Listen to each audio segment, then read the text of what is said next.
Well, it's time to belly up to the bar and find out what's on tap at Brews with Brian.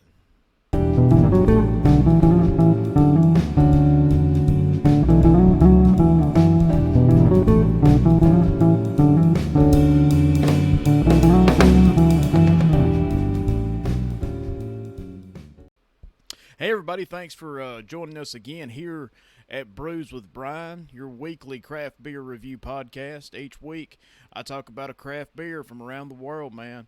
What's got my interest? This week, we're going to check out a really interesting beer. Let me pull it in real quick. There you go, Tiny Bomb. Tiny Bomb is a beer from Wiseacre Brewery out of Memphis, Tennessee. The beer is made with German and American Pilsner malt, and it's spiked with 50 pounds of wildflower honey.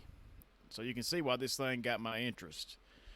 Upon opening the can, the carbonation sprung out of it and is down the side of the can.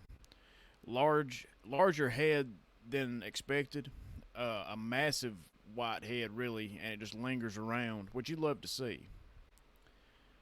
It becomes very sticky and lacy as it fades away. Again, pour this thing in the glass, man. You know, do it right. You'll enjoy it better. Just trust me on that. You get huge aromas of lemongrass and honey. You can see here a picture of the beer poured in the glass. It's actually a tall glass. What better way to drink a beer, you know? But you get huge aromas of lemongrass and honey. Definitely a roasted malt aroma as well. Not much more in the aroma. But tasting this beer, it follows the nose really strong. You get the lemongrass, honey, sweet malt aromas. You really get more citrus than grass, which is surprising for a Pilsner. It's really similar to a Helles. It's got tons of honey flavor, yet it finishes surprisingly dry. And this beer just really showcases that 50 pounds of wildflower honey.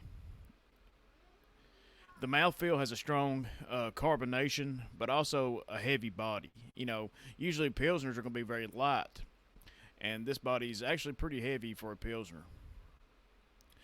It doesn't have enough carbonation to finish off the sweetness, so the sweetness really comes through with this beer.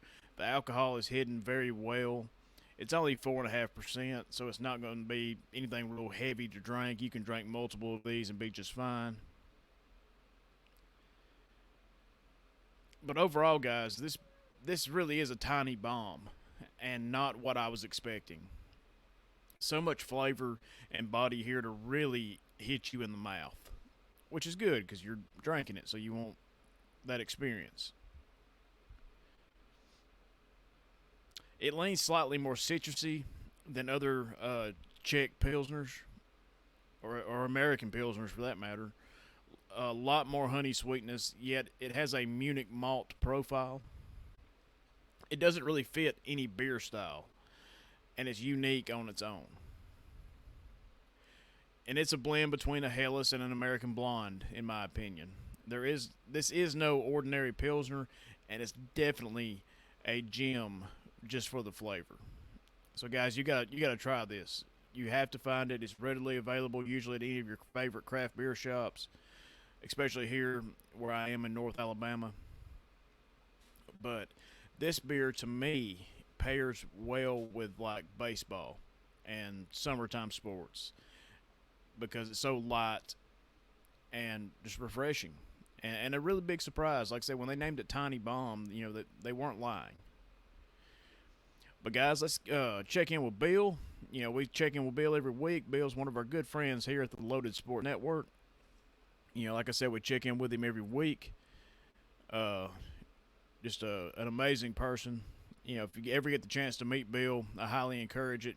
He's going to tell you some stories. It's hard to believe, but every bit of it's true. Got Bill here pouring the beer into the Brews with Brian mug, as he does every week. And let's see what Bill thinks. He's happy, guys. As you can see, usually if I like it, Bill likes it. And here he is, man. He loves it. So We'll check in with Bill next week. Bill, we appreciate it. Thank you, buddy. And now we got what's been a surprising hit with the fans here at Brews with Brian. The Brews with Brian bar trivia. The answer from last week was Alka-Seltzer. The question was, what slogan was flop, flop, fizz, fizz for this product? The answer is Alka-Seltzer. Sort of threw you a curveball. This one had nothing to do with beer or sports. So maybe you got that one right. Wasn't that hard. But the question for this week, how many baseball players take the field in a baseball game? Both teams included. Do you know it? You may know it. You might have to think about it a little bit. But you can check back with us next week, and we'll give you the answer for that one. But that's going to do it for this week's episode of Brews with Brian here on the Loaded Sports Network, and we appreciate everybody for listening. Tell your buddies if they enjoy drinking craft beer, they will enjoy me talking about it. Check out our other shows on the Loaded Sports Network, Spring Loaded Football, the flagship show of this network. Very successful. Check them out. I'm part of it with Wayne and Coach. And, guys, that's going to do it for us here at Brews with Brian. And don't forget, stop back by where knowledge is always on tap.